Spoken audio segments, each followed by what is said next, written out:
Oi gente, tudo bem? Eu me chamo Diógenes e eu sou professor do curso Logos Pro. Nessa videoaula de Química Geral, a gente vai abordar a reação de dupla troca. O que seria uma reação de dupla troca?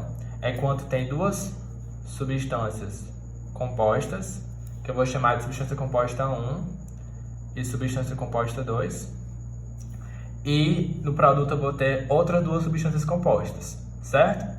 E aí é importante tu perceber que se eu separar essa substância composta em cátion e ânion, o cátion da primeira substância vai se juntar com o ânion da segunda substância. Então fica NaNO3. O Na+ juntou com o nitrato e virou nitrato de sódio. Assim como o cloreto da substância composta 1 se juntou com o cátion da substância composta 2 e formou cloreto de prata. Então é sempre assim, basta separar o cátion e o ânion da composta 1, o cátion e o ânion da composta 2 e reorganizá-los para formar outras substâncias. Tranquilo? E aí tu me pergunta, Diógenes, mas como é que eu vou saber se essa reação vai acontecer de fato?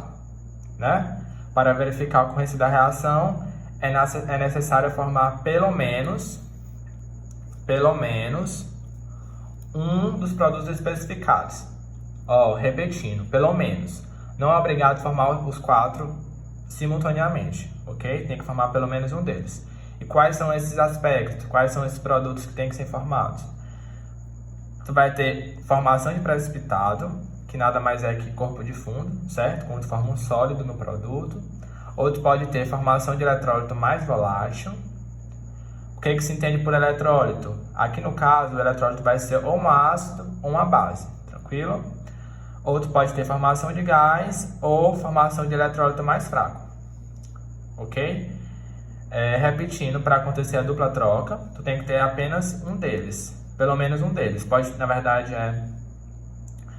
pelo menos um, né? Então pode ser um, ou dois, ou os 3, ou até mesmo os 4. E aqui eu coloquei alguns exemplos para a gente entender como é que se formam os produtos. Então, bora analisar cada um deles, né? Aqui, cloreto de sódio, como é que eu faço? Separo o Na+ do Cl-. Cátion do ânion. Olha como é fácil. Aqui nesse ácido, como é que eu faço? Da mesma forma. Separo o cátion do ânion.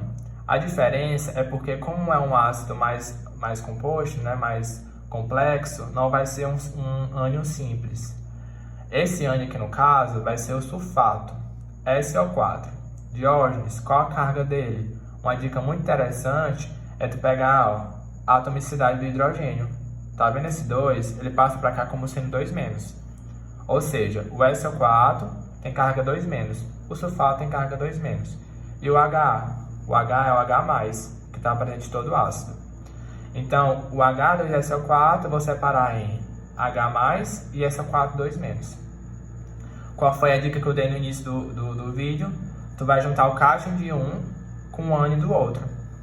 Então, quando eu junto Na+ com SO4 menos 2, esse mais 1 vem para cá e esse menos 2 vem para cá como sendo 2.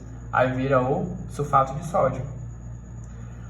Aí tu pega o cloreto e junta com H+. H+ com Cl-, HCl.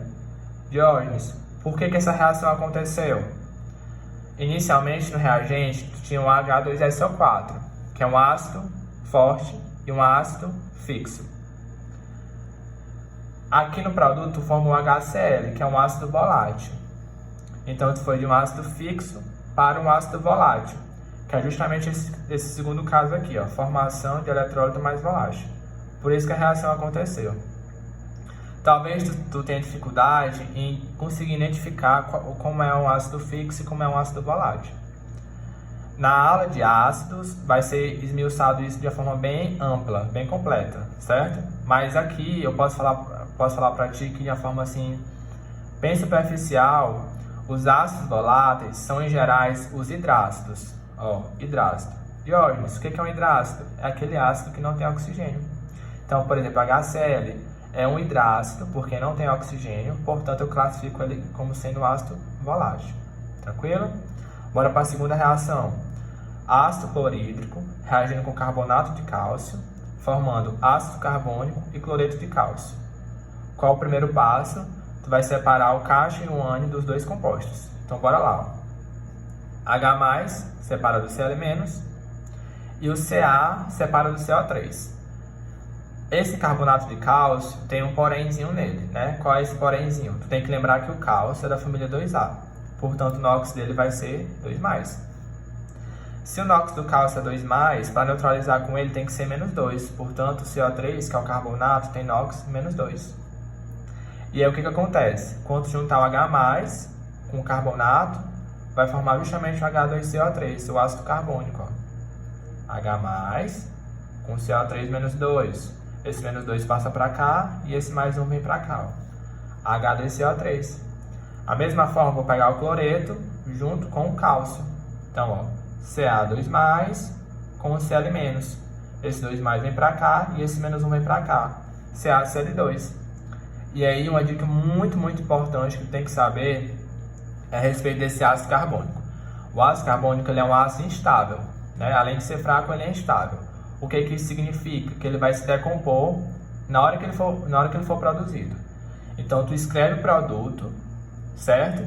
E depois tu organiza ele, reorganiza como sendo H2O, CO2 e o CaCl2. Por que isso? Porque o ácido carbônico vai se decompor em água e dióxido de carbono. Tranquilo? Toda vez tu tem que fazer isso. Certo, Jorge, eu entendi como é que forma um produto. Agora eu quero entender como é que eu sei que essa reação acontece de fato. Observe que tu tem o HCl, que é um ácido forte, e tu foi para um ácido fraco. Então, pelo quarto item aqui, né, que é a formação de eletrólito mais fraco, a reação vai acontecer. Mas outro aspecto que pode ser observado é que o CO2 é um gás. Toda vez que forma um gás, a reação acontece. Tranquilo? O último caso, tu tem aqui NaCl, cloreto de cálcio ou cloreto de sódio, nitrato de potássio, né, formando cloreto de potássio e nitrato de sódio. Primeiro passo, bora separar o cálcio do ânion, tranquilo? O cálcio do ânion. O Na+, junto com o nitrato, forma nitrato de sódio, e o K+, junto com o cloreto de potássio. Ambos os produtos são sais e eles são solúveis. Assim, como no produto não formou ácido, ó, vou colocar aqui, não forma ácido nem base, tranquilo? Formou apenas sal. Então, o único aspecto que eu posso analisar aqui no caso é a formação de precipitado. E como ambos sais são solúveis, a reação não vai ocorrer. George, repete de novo, por favor, por que a reação não acontece? É o seguinte, como é uma reação de dupla troca, para acontecer tem que ter pelo menos um dos 4 itens, ok? Aí foi o que eu te disse, como ele não é um ácido nem uma base, não tem como analisar o volátil, a volatilidade, nem a força. Aí a gente vai para os aspectos de formar precipitado ou formar gás. Esses sais não tem como formar gás, tranquilo? E aí o último caso que resta é o precipitado. Só que eu sei que tanto cloreto de potássio quanto nitrato de sódio são sais solúveis. É por isso que a reação não ocorre. Tranquilo? E assim, para tu conseguir esmiuçar esses 4 itens, é necessário tu saber um pouco mais da química, né? E aí nessa videoaula eu resolvi colocar os dois aspectos iniciais que tu tem que saber. Quais são eles? Quanto à formação de precipitado. Então aqui eu coloquei uma tabelinha que vai te ajudar muito para tu identificar quando é que tu tem um sal que pode ser solúvel ou insolúvel, né? Então bora lá. Toda vez que tu tiver um sal da 1A, ou formado por nitrato, ClO3-, ClO4-, acetato, ou então a amônia, todos eles são solúveis. Não tem nenhuma exceção. Tranquilo? Quando um sal for formado por cloreto, brometo, iodeto, todos eles são solúveis, com exceção de quem? Prata, chumbo e mercúrio. E o último caso são os sais formados pelo sulfato. Todos eles são solúveis. Quais são as exceções? Cálcio, prata, chumbo, estrôncio e bário.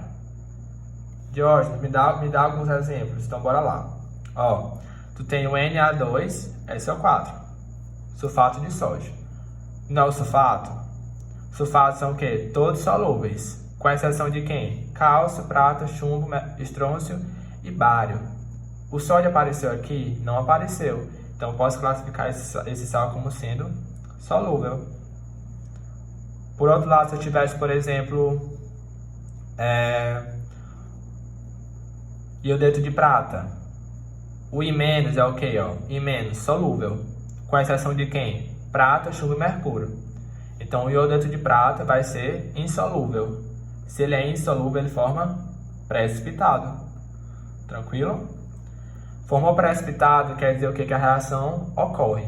Outro exemplo, se tu tiver H3CCOON, né? Que é o acetato de sódio. O acetato de sódio, olha para cá, todos que têm acetato são solúveis. Então é solúvel. Solúvel. Se ele é solúvel, então a reação não vai acontecer, porque tem que ser um sal insolúvel. Tranquilo? A outra dica que eu dei para vocês foi a respeito de formação de gás. Toda vez que tu formar no produto H2CO3, que é o ácido carbônico, né? H2SO3 e o H2S2O3, qualquer um deles três no produto, tu vai ter que decompor. E quando tu faz essa decomposição, tu percebe que tu vai ter gás. Ó, no primeiro caso, H2CO3 vai formar quem? Dióxido de carbono. No segundo caso, vai formar quem? Dióxido de enxofre. No último caso, vai formar tanto um gás, que é o dióxido de enxofre, quanto o S8, um enxofre sólido, que é um precipitado. Tranquilo? Então, assim, a gente analisou a formação de precipitado e formação de gás. Aí ficou faltando a gente falar sobre força, que é formar um eletrólito mais fraco, ou então volatilidade. E aí, nesses aspectos, a gente vai analisar lá na videoaula de ácido e de base. Tranquilo? Então é isso, gente. Abraço.